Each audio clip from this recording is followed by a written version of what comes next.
หมดแล้วนะปัวมาแวงให้ได้อันออกแล้วนะก็นั่นตัวข้าในมันเป็นตัวข้ามันเป็นตัวง่าให้แน่น่ะจังที่ตัวการต้องงานโอ้เงินเก่าก็มีอะไรตัวนั้นน่ะเมื่อนั้นไปกินข้าวทั้งวันในหม้อที่เห็นนะมาอยู่เมืองเปิ้นเขาอะไรมาเป็นจังไหนจังหวะคือไหมก็ดีที่ก็หัวนะมันหยาบนะ ลูกไอ้ยิบแอบเงินเหรอวะใครเงียบมีเงินหนับไอ้แน่ไอ้มีก็เร็ววะมีจำไผ่ไว้กันจนเอาเป็นเงินเห็นด้วยนะยิบแอบเงินนะ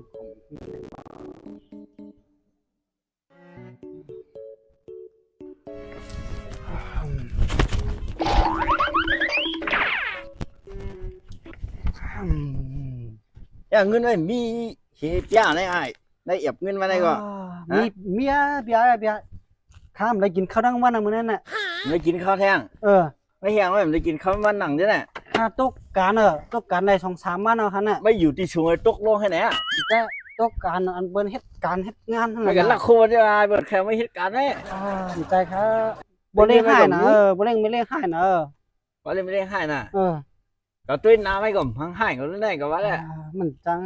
นี่เงินกินข้าวเลยเนาะนี่ครับที่อยู่ไม่นึกไม่ขี้เนี่ยที่อยู่ก็เมียว่าเปิ้นปันไข่อยู่ร้องที่ห้องคำมีเงินจ่ายกับห้องเปิ้นคาโลกเงินนำตั้นไหลเปิ้นโปดึบข้าวออกอ่ะบ่เลยไม่การอะไรได้บ่เลยนะมันจะอะไรคัดวนกลางแครคัดมันนางแห่มาเฮ็ดเวียงบดเอียนนั่นน่ะมื้อกันไหนได้นะคาโลกเขาก็ได้กินค่ะเขาอีรู้ไม่ไหนเขาหันไม่เป็นอะไรก็เขามีเขาเงินน่ะเลียวพี่เตปันค่าอันนี้10,000กาที่อยู่ไม่น่ะไม่เมื่อจ่ายเบิ้นแฮจมค่ะเมื่อจ่ายเบิ้นแฮแล้วกาเขาว่ามีค่ะเขาเอ็มมีแถมไม่เงินไหนกำเนื้อกว่าเขาเนาะโอ้โจนำเขาน่ะไม่ถูกกันในก่อนมีอะไรนั่นในมีดนะกาเขากระพังไม่หาเหงนะหิให้นั่นค่ะนั่นหาเหงแล้วเบียร์เขามีค่ะไม่ใจก็เขากาโจนบนก็แล้วก็มันไม่อันตั้งก่อนจมให้หยับเงินมาก่อนเอาขึ้นไหนด้วยกำไมด้วยไม่หีมือไหนตั้งการลดขาได้บ้องให้แล้วเนาะป้อว่าป้อการลดการสั่งไม่การลดไม่ฮะแม่ป้อเราไม่เมื่อจ่ายกาหอกาอยู่ที่อยู่กาห้องมันนั่นเอารถก็ได้เมื่อนะฮะเอารถก็เมื่อฮะแล้วรถเบียร์จอดไว้ไหนขนาดนี่ขึ้นไว้ไหนขนาดหลังๆนี่แกกำไม่กาหอเป็นเชียงค่ะชีเผือกชีเผือกได้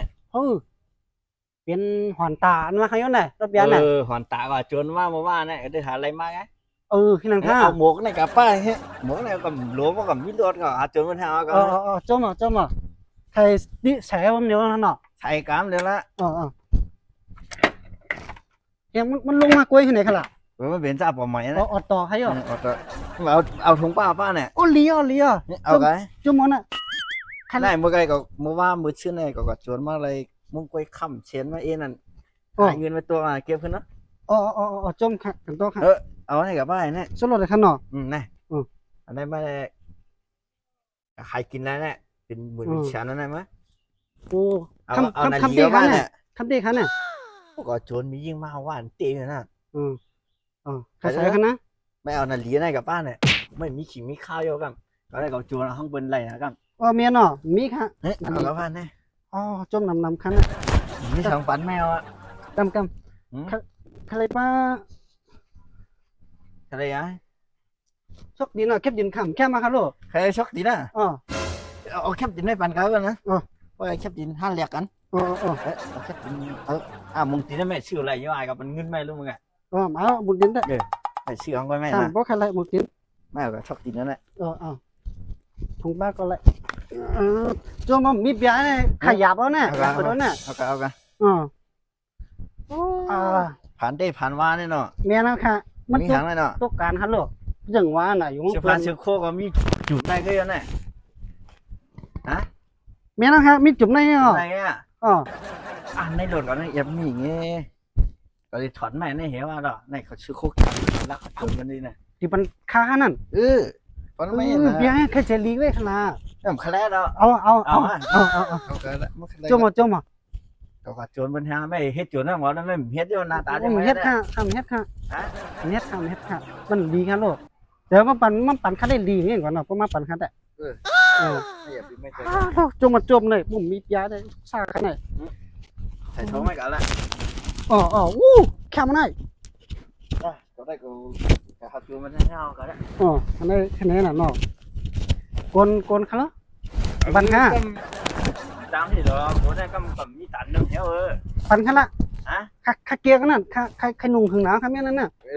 พวกเขาหันไม่ดังพวกเขาไว้โจรมันไหมอันนั้นได้กินแล้วเนี่ย ไรค่ะ ก็มีไม่เมื่อหากินข้าวกินน้ำไม่บ้างก็ จุ่มครับเบียร์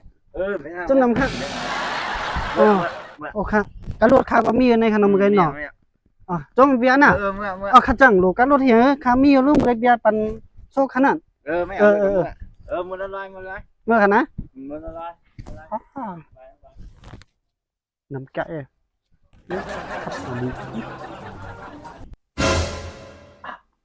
ไอ้วานนี่ไอ้จนไอ้เจ๊นี่มาเอาจนมามันจนก่อนเนี่ยโค้นี่เอากับมดหัวนี่ก็จะมีเขาเนี่ยมันได้เป็นหน้าเฮ้ยกับปีกันบ้างกับตัวใหญ่เป็นเมื่อเหรอ